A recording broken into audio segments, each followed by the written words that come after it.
Ta-da! Welcome everybody. Hi Erika. Hey Sven, how are you doing? I'm doing good. How are you? I'm good, thanks. Hey, we have sunshine outside and you have sunshine behind you too, actually. You have a beautifully styled room. Do you actually move each time we have a new lab stock? No. But I did take some time to try to make progress in decking out my home office. So I'm very glad that you approve. Yeah, I love it. And as you can see behind me, I took exactly 0 seconds to prep my room. So Oh, good. it's great that we have some diversity in the show here, I would say. Yes. So today we are talking to Moti, full name Motilal Agrawal from Zippin. He's the chief scientist and co-founder of Zippin. And Zippin is all about frictionless shopping, frictionless checkout. Mm-hmm. It's really amazing. I think you met him already via Sub.io, right? Exactly. So Zippin is very interesting because they had already been working with SCPIO and had been invested in by the fund side, and then last year, going into this year, they took part in our fan experience cohort with the Foundry Munich. So yeah, we got to get to know quite a bit about the team and about the technologies and how they're bringing checkout free experiences to leading brick and mortar retailers. Yeah, so it'd be really great to chat with Moti and hear more about it. Perfect. I think we should just add him, right? And then he probably introduces himself and also tells us a little bit about Zippin. And I can do that. Hi, Moti. Hey, how are you doing? I'm good. Thank you. Yeah, thanks for bringing me on board. Perfect. Great to have you here. So, first of all, did I pronounce your name correctly? Oh yeah. That was Moti. Moti, yeah. Full name is Motilal, which basically means red pearl. Yeah. Oh. Now that's why you have an orange background or an orange T-shirt. Yeah. Yeah, that's close enough to red. Cool. So Moti, why don't you tell us a bit about Zippin? Okay, so you're the chief scientist and co-founder. I guess you know what you're doing. So what is Zippin all about? Yeah, I better know what I'm doing, right? So Zippin strives to be the platform for all of physical retail operations.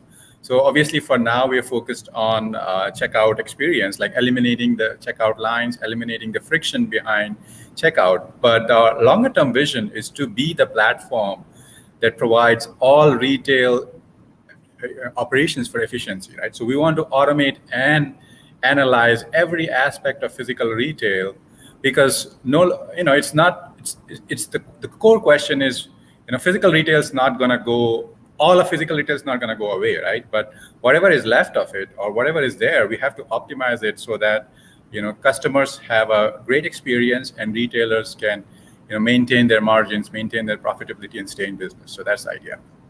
Okay, so I think we should get a quick intro to that. So can you describe a typical customer journey from the beginning of entering a store, for example, to kind of putting something in your basket and more or less being charged and getting out of the store again?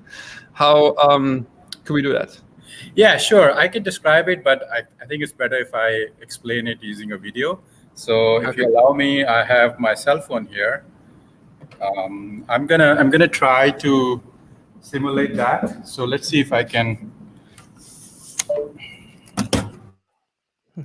So it should work actually, and we see you. We probably hear you, and if you turn on your speaker, you might also hear us again. This is let's see if I can. This is our store, right? So here you see there's a turnstile. Right? This turnstile is one that you scan your app. So usually you scan your app here. There's also a credit card terminal here, so you can scan your credit card to enter the store. So here I'm gonna enter the store using my app. You guys still hear me? Yes. We hear you, but at least I can see you now. So yeah. Oh, okay. So let me. We lost your cell, but we can see you on the remote camera. Yeah. Okay, I guess because I turned off my cell phone for that, right? So No I'm problem. basically scanning it, and then I'm going to go back to my StreamYard. Right, you guys can see me now, right? Yes. Yeah, we can see you. All good, all good. So, and don't worry. So we knew it's a bit experimental, but we're super thankful for this extra demo here, actually. Yeah, it's our first live demo. Yes, exactly. This is the store. This is a dry goods assortment. You got chips. You got, I guess, brownies, cookies, banana bites. So these are all stocked on special shelves that you see. These are all the shelves here, right? So I'm not sure if you can see it. Yeah, so this is the shelf here. And then you basically, once you are in the store, you can shop normally. So this is all the cooler stuff, right? So these are all the drinks available here. And you basically can go in and grab anything you want. So and normally, if you don't want it, you can return it back. And if you see up here, there are cameras and sensors and cameras up in there that's tracking every shopper movement. So after grabbing an item, you just leave the store, and then you basically, you're done. So it's basically eliminating all the checkout and friction. And once you're done, you can. I'll show you my app. So you get the receipt in the app. So basically, it's a very seamless experience. Very cool. So it all starts by basically entering with your smartphone with an app, right? You check in, and then you just more or less put whatever you need into your basket, right? And the video cameras and some other sensors might detect that you put something in your basket, and then you leave. And how do you know that I've left? Basically by scanning, by video scans, or no? So you don't have to do anything on exit. You just leave the store. There's a gate, right? The minute you go out of the store, the system knows you have left the store, and then once you've left the store, all the card is being a virtual. So the moment you enter the store, a virtual card is being created, and so to speak, that's basically a digital twin of your card in the cloud. And as and when you're picking stuff from the shelves and putting them in your basket or in your shopping bag, then the system basically adds that to the virtual card.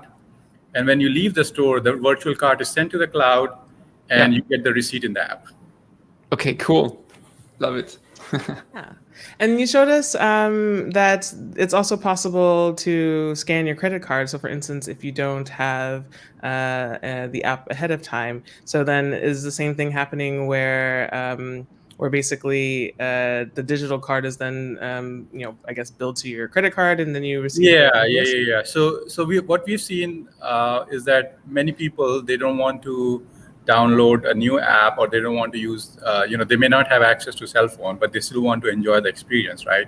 So what we've done is we've created where you don't have to have the app, you just scan your credit card, and the minute you scan your credit card, basically payment is authorized, and you enter the store, right? And then as and when you pick stuff off, they are being added to your basket. When you leave the store, the same credit card, authorized credit card that you scanned is charged, essentially. Okay, so that really is really nice, because that was one of the questions you had, Erica, right? So how does this actually limit the people who want to shop? Right? So the minimum requirement is kind of a credit card then. Yeah, that's right. I mean, of course, some people don't even want to use credit card, but that's a different question altogether, because essentially this is you're authorizing. When you enter the store, we don't know how much you're going to spend, right? So we do need to track, we do need to have a credit card on file in order to be able to charge to that, right? So that's why for cash customers, if there is a store attendant, we normally do cash transactions through a regular store attendant, but otherwise either a credit card or an app on the phone is required. Okay. So should we talk a bit about the benefits that you see, of course, for the retailers and the customers? I mean, so I see a lot of them, but how would you phrase it, basically? Yeah. So I think, as I said, right, to begin with, the customers are really happy because it's no friction for them to buy stuff, right? Imagine you are standing in line to get a certain items and the store is busy, right? So in here, you don't have to even wait for the checkout attendant. All you have to do is grab the products and leave. So we have seen that typically once the friction is eliminated, customers end up buying a lot more than what they normally would be, right? Because it's like having your own pantry in your or having your own cooler in your home, right? You basically go and grab and you leave, right? So that's one of the benefits for customers, right? There's no friction. There is no waiting in lines. For the retailer, it offers a plethora of benefits other than saving of labor. So of course you don't have to allocate space and labor for the checkout process, which saves a lot of dollars for those two processes. But besides that, you always you get additional benefits of very, very accurate inventory tracking. So you always know exactly which shelves have how many products. So anytime a product is out of stock, you get notification and you can restock it. So the customers will never see an empty shelf, for example, right? So it's a good experience for the customers. We also can do personalized, like down to the customer, like analytics, like without identifying the customer, we can still analyze like these customers. These are the hot spots in the store, for example, and this customer picked up a certain item, but he or she put it back because there was the pricing was not right, or there was an alternate that they picked up. So we can do detailed store analytics. So all of this can help to optimize the inventory, help to optimize the product selection for retailers, and basically bottom line is that they can become more and more customer friendly, and they can offer the right products for the right customers. Very cool. Yeah. So I know that you guys already have an international presence outside of the U.S. You're in Japan and Russia and Brazil, I believe. So what is the traction looking like in Europe and perhaps in Germany? Yeah. So I mean, we are really excited about the whole stadium and airport space for now, because those are the ones that we're seeing a lot of traction in the U.S. and also in Japan. So, the moment you have like a large volume of people looking to, gather this, or looking to buy the same kind of products, so that's where we're seeing most traction right now. So, I think in Europe also, once the COVID kind of like normalizes, we're going to see a lot of these stadiums and concession stands opening, airports opening. So we are actually looking at partnering with major airports in Europe to open our Zippin powered stores in Europe for now. Okay, very cool. So I would like to come back a tiny bit to the cash payments. I'm not sure if I totally got that. So here in Germany, for example, there's still, COVID has changed a lot. I think a lot of us went really cashless basically, and then we use credit cards and Google Pay and Apple Pay and stuff like that, of course, right, to pay now. But would cash payments somehow fit into the game, and could you explain that one more time? Yeah, so I think the main issue we see with cash payments is that there's no easy way to eliminate friction if you're using cash, right? Yeah. You could say that I could convert the cash to a card, for example. Let's say if I have an option where I take my cash and put it into a machine that gives me a debit card, right? That's perfectly fine, and that's certainly something that we can support. But if you have to pay by cash, then what we recommend is that most stores will have attendants or store operators that will assist in stocking, that will assist in helping the customers and all that. So they can be the ones that can complete the transaction if you're doing cash processing. So okay. Yeah. So yeah, it's not going to be entirely frictionless for cash customers, but we're hoping that they can still shop in our stores and use the store operators or attendants to help complete the payment. Yeah, very cool. Yeah, that makes a lot of sense. So now we wanted to do a bit of a technical deep dive. It was really cool to see live a sneak peek into the cameras and the sensors, but we'd love to hear a bit more about all that. Sure, sure. So originally our idea was we started off with normal kitchen scales. So we actually took kitchen scales and kind of dissected the heck out of it. And then what we came up is this guy here, right? So this is a normal shelf, right? So this is the front of the shelf, and you put your price tag and all that from on here. But this is essentially is built on the kitchen scale property. It has load cells, and we hook it up using this the phone jack, right? So it's a very simple phone jack that you hook it up to a sensor hub, and a sensor hub. Let me show that to you. So all it does at this point is basically measure the weight, right? So when you take something out, one product is like 15 grams. That must be one was taken out, basically. Yeah. So it's basically at this particular shelf doesn't have any electronics. So we made it purposefully like that. All it has is a bunch of mechanical load cells that gives the output, the total weight output, right, continuously. And then we digitize this using our sensor hub. So you can connect. You see multiple phone jacks here. So you can connect 16 to 20 of these shelf sensors into this. And normally these are not visible to the customer. They are either inside the cooler or they are inside the shelf.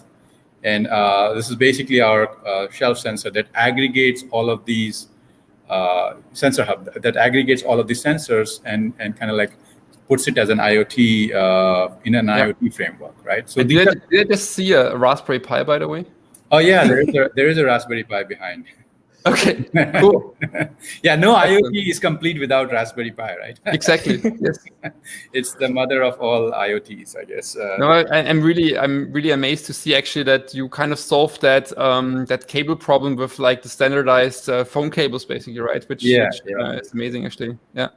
Yeah. So actually, in our next version, we're actually gonna get even rid of phone cable and substitute the Cat6 cable to that. Yeah. Because Cat6 cable you can find anywhere. Phone cable is kind of obsolete now. People use less of it. We should call it IoT cable. IoT cable. That's right. So those are the sensors that go on the shelves, and then complementing that is our camera system. So this is a camera system, right? I can open it up, right? So this is basically a camera. A camera and a small compute and IoT. Basically, it gets powered by PoE. So all you have to do is hook up a Cat6 cable into it, and it powers the camera and it gives the data out. So this is our Zippin branded. Yeah, Zippin branded. So this is it says Zippin here. I don't know if you can see Zippin branded camera. And of course, for cameras, we need compute to run all of our AI on it. So this is our normal compute. So it has a very high performance GPU inside, embedded GPU. And then it basically processes all the camera streams in the store, and it's really compact. It's a compact device that processes all the cameras and outputs all of the processed data to the IoT kind of format, right? So that way you don't have to worry about sending video back to the cloud. All you do is send a small amount of processed data. So those are the main components, and they get attached to the ceiling or to the actual shelves or the cooler. So that's the way it works. Very cool. So the sensor fusion basically that you use for your technology is essentially the weight sensors from the shelves, right? And the video system basically above the. So sensor fusion does fusing of the weight sensing and the cameras, but also you can imagine that one particular location is watched by multiple cameras, right? So you got to fuse them together. So it's cameras and shelves and cameras and cameras. That's all that get fused, and all the sensor fusion happens in the cloud. I'm just one follow-up question actually on that. It's like how many cameras would you need, let's say, for a tiny store of like 5 by 5 square meters or something like that, right? So a small airport store or so.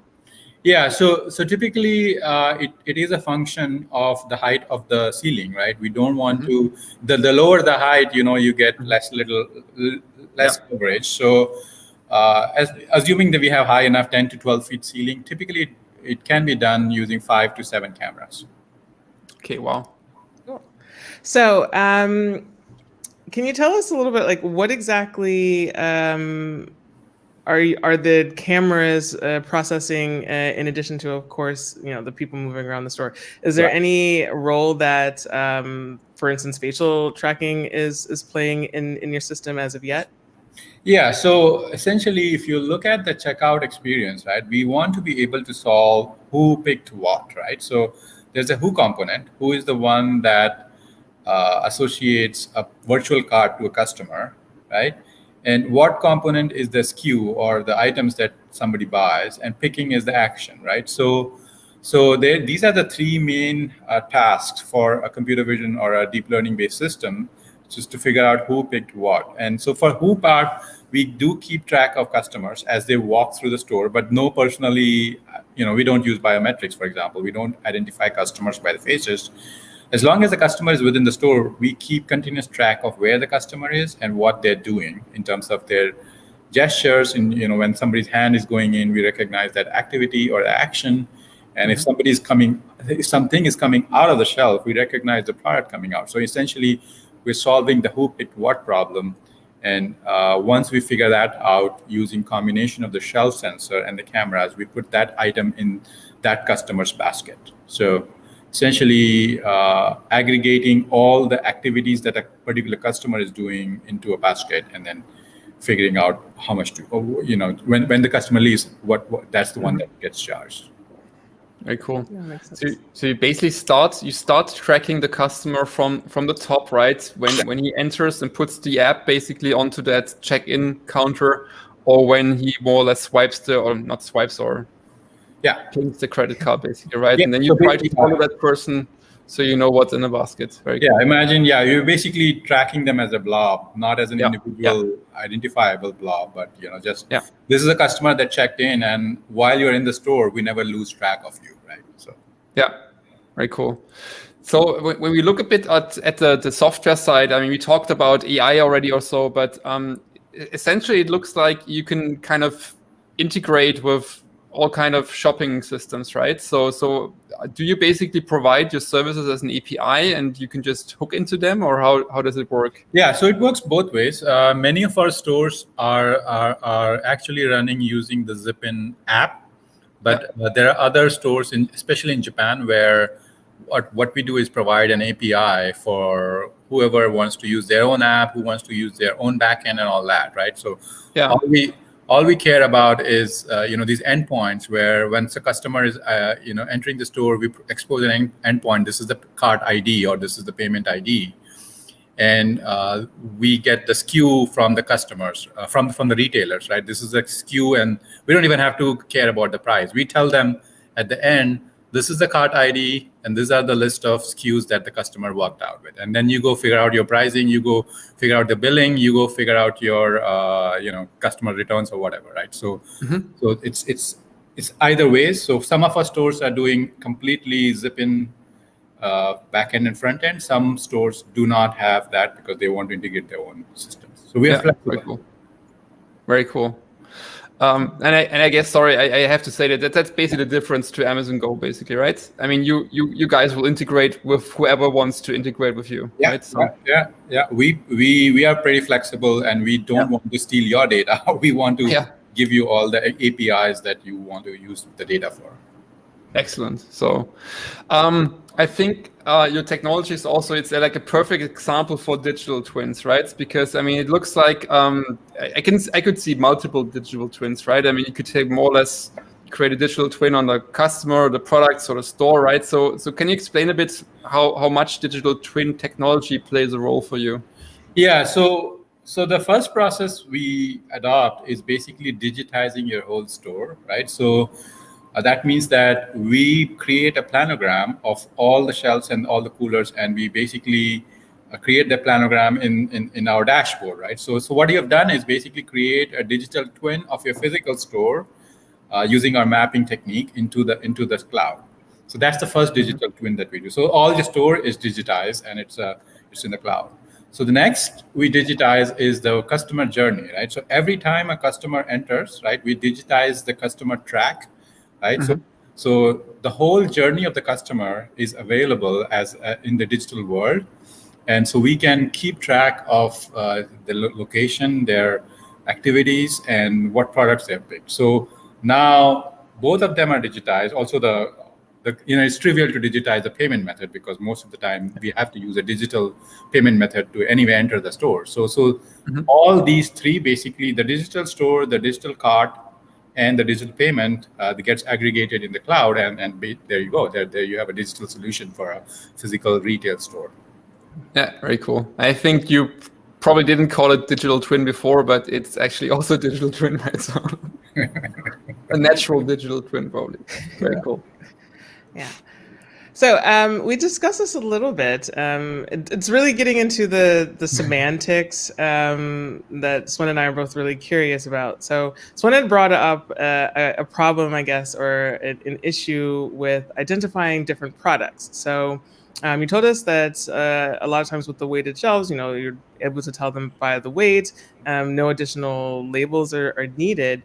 But what happens then when you have items that are almost physically identical, but they do have a different value and worth?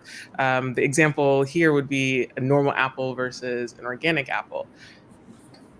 Right. So normally what we do is each SKU gets its own lane. Like for example, this is a lane for organic apples. This is a lane for this separate lane for normal apples, right?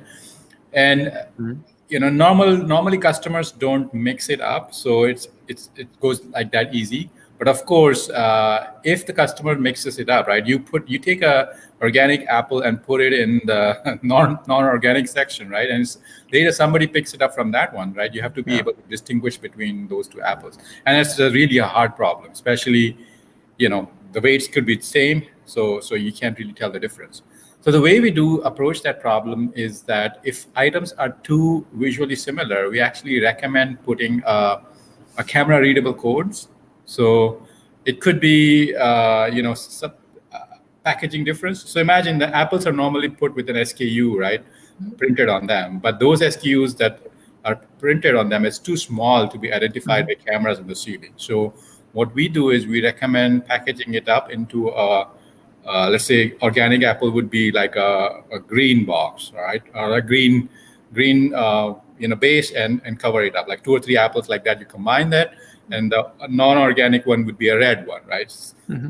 And so we have a whole camera readable code system that can distinguish between close products which are placed in close proximity, which could be confusing. So we recommend that, and actually we just launched it in Japan, where there is lunch items, right? Imagine bento boxes. They are similar, right? Each one of them could have different variety of sushi in there, so they're similar, but you can't really tell from camera. So what we did is we actually are pushing this solution with camera readable codes for that retailer. Oh, that's really cool. And along that same line, you referred to not having control over the shopper's behavior, right? If they pick something up in one place and they put it down in another, you can deal with it as long as the camera can tell the difference. Are there other ways that I guess shopper behavior or normal store worker behavior would have to adapt to this kind of process? In some cases, these kind of kiosks have self-service items where you're getting like your own fountain drink or your coffee, or you're choosing something from a bar, right? So are these things that are able to adapt to the Zippin checkout process, or are there ways that shopper and store behavior has to change? Right. So of course there are some behaviors that are still, I think, is not going to be completely supported by Zippin platform. Imagine buying a lottery ticket at a convenience store, right? I mean, it's a lot of you have to keep records of who bought what lottery, and you kind of like record the numbers and all that. And this is all paper, right? There's no digital lottery right now. So that's hard. But what we've been doing is over the past few months, we've been developing our IoT adaptation of these new kind of like requirements. So for example, fountain soda, we are in the process of supporting that. So imagine a customer picking up a cup, and cup sizes could be different, and different cup sizes could be codified by different colors or different code on the cup, right? So as soon as the customer picks up a cup and refills the fountain from fountain soda, that they get charged, right? So we are in the process of supporting that. And actually, in terms of the stadium environment, a lot of our customers need like hot dogs, pizzas, and we just launched our IoT-enabled warmers. So now we can support. We can proudly say that we can support you in your stadium, and we can give you your hot dogs pretty fresh. So that's amazing. That's amazing. The American in me and also the athlete in me is very appreciative of that. Yeah, so it is just launching. We have not publicly announced yet, but it's just launching soon, where all of our weight sensors have been adapted to warmers, which are up to 180 degrees Fahrenheit, which is pretty amazing given that these are pretty hot. I just wanted to ask for the YouTube link, but if it's not launched yet, then we can't get our watches that, right? But maybe later point in time, I would love to see it. It will be public in a month. But basically, we did a lot of work supporting our sensors on those warmers.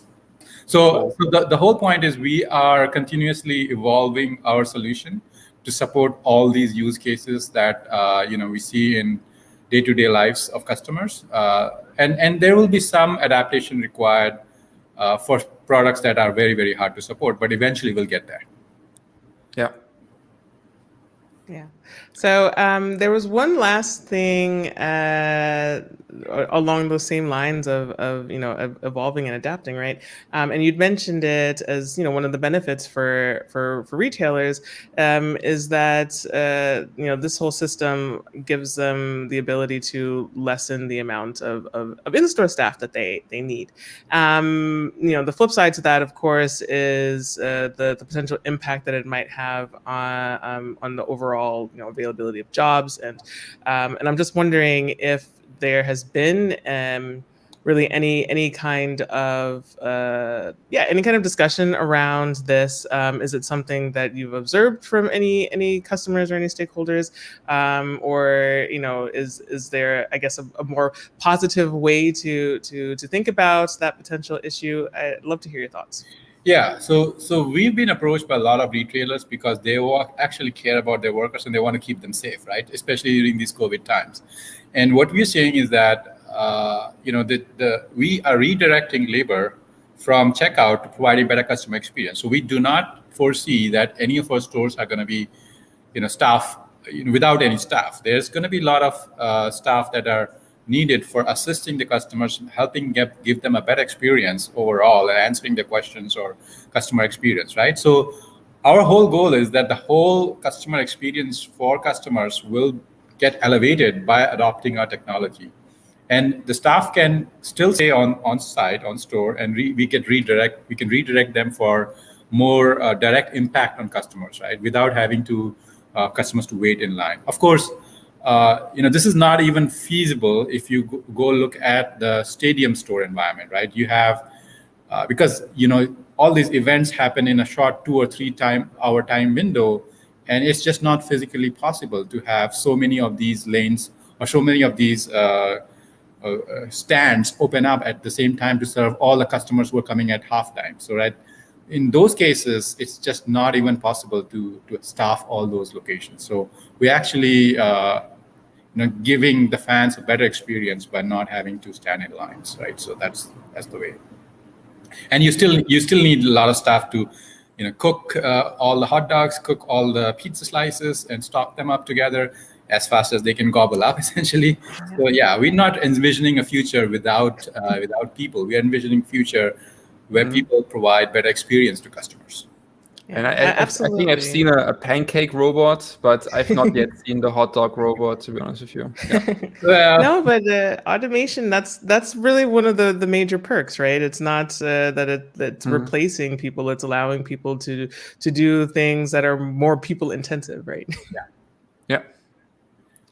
So in our pre-chat, we also had a question about shoplifting. So how does your technology relate to the potential of could I just run into the store, grab a product, get out, and the video cameras are just tracking me from above, right? So it's not like they're tracking my face or so. Right. So what do you do to prevent shoplifting? Yeah, so most of our stores are deployed in semi-secure locations, meaning it's not like it's out in the wild, right, in downtown New York area where anybody can barge in and grab whatever they need. But if Yeah. anybody barges in, you still have a gate to kind of like go through, right? So you still have to scan a valid payment method in order to get in. And of course, there are people and locations where people jump the gate, right? For example, if you're in New York City and you are in the subway, right, you see a lot of people, sometimes they jump the gate, right? But doesn't mean that it happens all the time. So we are mostly in semi-secure locations. It's a trusted environment. Imagine being in the stadium, right? You are ticketed and you are kind of like there to enjoy the games, not to steal, right? And imagine you are in the apartment condominium complex, which is all gated, right? So we put our technology over there. So there's a little bit of trust involved, but of course, you can change the gate depending on what the environment is like. I mean, I can recommend gates that are really, really secure, and basically it's very difficult to break in. But at that point, it right. So just on a super practical side, does it also mean basically once you detect someone entering the store who's not identified with a credit card, that you kind of sound an alarm, for example? That's right. So we do have an intrusion alert system, wherein somebody enters the store without authorized payment. We do flag an intrusion alert. And many times there are customer service representatives in the store, right? So they get alerted immediately and they can take action. We've not gone the route of blaring an alarm or visual, because I think that's really not in line with our philosophy. But we do push an alert for the store operator. Cool. And so how does this how does the service work then? If there's a security alert, or if there's like extra, say, tech support needed, maybe there's a glitch with someone's account trying to get in or something like this. How is the typical response for this in the store? Right. So normally if somebody enters through the app, we have customer service direct through the app. So you can say that there's a problem with my receipt, or there's a problem with the product, and you can return it using the app, right? So, and normally we ask for a reason. Is it returned because the product is bad, or you get charged because it was the wrong product that we assigned to you, right? Things like that. So we do have that in the app. Of course, when people enter using the credit card, we do have the receipts and the whole interface available on our website. So there's a website they can go, they can enter the last 4 digits of your credit card and the date and time of the store, or date and the location of the store, and they can do the same things as in the app, right? Return an item and ask for refunds and all that. Mm-hmm. So that normally works, and if at all it's basically anything else that needs, normally all of our stores have a customer service representative for talking to them if there's a problem. Very cool.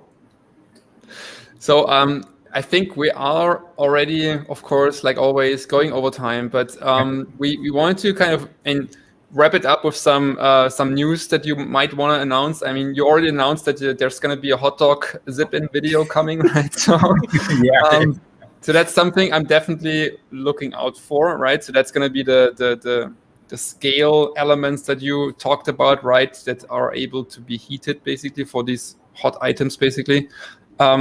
Is there anything else you want to talk about here? Yeah, we hope to be in the next 2 or 3 months. We hope to be in probably 3 or 4 out of every top 10 stadiums in the U.S. Basically, we hope to be there in NFL, in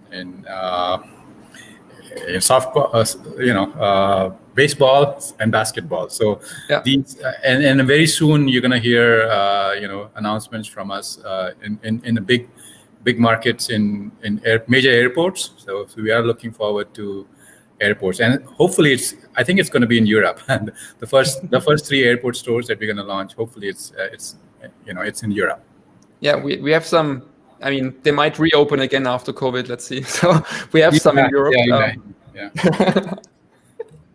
Yeah, That's so exciting. Thank you basically so much. big stadiums, NFL, baseball, and basketball, and then airports is going to be is coming out soon. Cool. Yeah, that's very exciting. So, all of our American viewers, like, definitely keep your eyes peeled for that. Yeah, and then that brings us to the last thing. So, our question or our prompt for today is, what was the last thing that you had to show ID for? So, Moti, what was the last thing you had to show your identification for? Yeah. It was my wife's birthday last week, so I don't drink, but my wife does drink. So I went around shopping for alcohol, I guess, and I mean I was asked for an ID for an alcohol sale. So Yeah. I don't look that young, but I guess I was wearing a hat or something. Maybe my gray hair didn't show up. Of course. Oh, And well, wow, that's happy amazing. belated birthday to your wife. Totally. Yeah. Yeah. Excellent. So Sven, how about you? Yeah, so I got ID'd digitally. I had to scan my ID and send it in basically to some online system because I did a drone license. And if you want to get one of these precious e-IDs to be able to legally fly your drone in these like 5 square meters that it's still allowed to fly a drone here in Europe, and then you have to get this e-ID. So I was scanning the ID for that. And now I have a beautiful little sticker on my drone that identifies me, right? So Nice. It's Erica, legal. tell us about your last ID moment. Oh, not as exciting for sure. Honestly, the only time that I'm getting carded is when I'm taking a package to drop off, or I'm picking up a package that's waiting for me at the post office. So that's the only time I'm getting carded these days. But yeah, not too bad. But okay, it's still part of the life, right? That's these days you're probably gonna be there a bit more often, right? Because of all these online shopping things. Cool. Exactly. Moti, thank you so much for your time. I found it really amazing to also see this more or less live in action, right? In one of your stores here. That was very cool. Thank you so much for that. Yeah, thanks so much for hosting and keeping everybody entertained, I think. You did a good job. Perfect. Thank you. Thank you. Bye-bye. Thank you. Bye.